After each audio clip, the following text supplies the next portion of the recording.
আষাঢ়ের বিদায় লগ্নে টানা বর্ষণে রাজধানীর নিচু এলাকায় জমেছে পানি। সোমবার সপ্তাহের দ্বিতীয় কর্মদিবসেও জীবিকার তাগিদে বের হওয়া নগরবাসীকে পড়তে হয় বিপাকে। প্রধান সড়ক থেকে অলিগলি সবখানেই থই থই পানি। ড্রেনের নোংরা ও বর্জ্য মিশ্রিত পানি মারিয়েই গন্তব্যে ছোটেন নগরবাসী। পরীক্ষা দিতে যাচ্ছি, আজকে ফিজ প্রথম পরীক্ষা।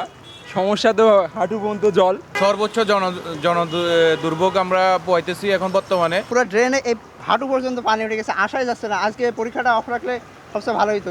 এই যে জলাবদ্ধতা মনে হচ্ছে, এই যে আমার পায়ের অবস্থা একটু দিকে খেয়াল করলে দেখতে পাবেন ভিজে গেছে টোটালি। জলাবদ্ধতায় ইঞ্জিনে পানি ঢুকে মাঝ রাস্তায় বিকল হয় বিভিন্ন যানবাহন। তাই জলজটের সঙ্গে যোগ হয় তীব্র যানজট। ওরে বাবা 200-250 টাকা ভাড়া, এবারে ইয়র গাড়িতে গেলে 20 টাকা 50 টাকা। ও কি করব বাবা, পানি দাতুরি হন যাইতে মুগদা।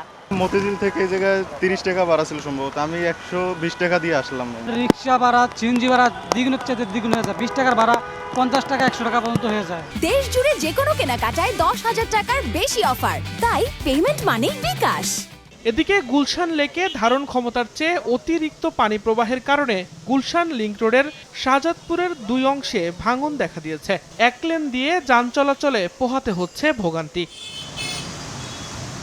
প্রতি বর্ষায় এই জলাবদ্ধতা সমস্যার টেকসই সমাধানের কার্যকর উদ্যোগ দেখতে চান ঢাকাবাসী। ড্রেনেজ ব্যবস্থাগুলো ঠিকমতো সঠিকভাবে পর্যবেক্ষণ করা হচ্ছে না। দ্যাটস ওয়াই আমাদের এই জনগণের পথচারীদের এই জলাবদ্ধতার শিকার হতে হচ্ছে। ড্রেন সংস্কার করে পানি নিষ্কাশনের ব্যবস্থা গ্রহণ করে আমরা সাধারণ মানুষের হয়রানি থেকে আমরা যাতে মুক্তি পাই। কনসার্ন ব্যক্তিবর্গ যারা, এরা তো মুখে অনেক বড় বড় কথা বলে, এগুলো আদৌ এরা কি আসলে এরা যে দায়িত্বশীল চেয়ারে আছে কি না, এটা আমার কাছে বোধগম্য মনে হয়।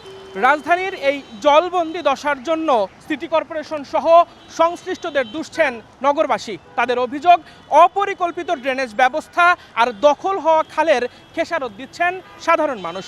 জলাবদ্ধতা উত্তরাধিকার সূত্রে পাওয়া দাবি করে ডিএসসিসি প্রশাসক বলেন, পলিথিন ব্যবহার বন্ধ না হলে জলাবদ্ধতা থেকে মুক্তি মিলবে না। পলিথিনটাকে আমরা যে কোনোভাবে হোক যদি আমরা বন্ধ করতে না পারি, তাহলে কোনোভাবেই আজকের এই জলাবদ্ধতা বা আজকে আমাদের মূল সমস্যাটা হয়ে গেছে পলিথিন, এইটার ব্যাপারে আমাদের একটা আন্দোলন করতে হবে।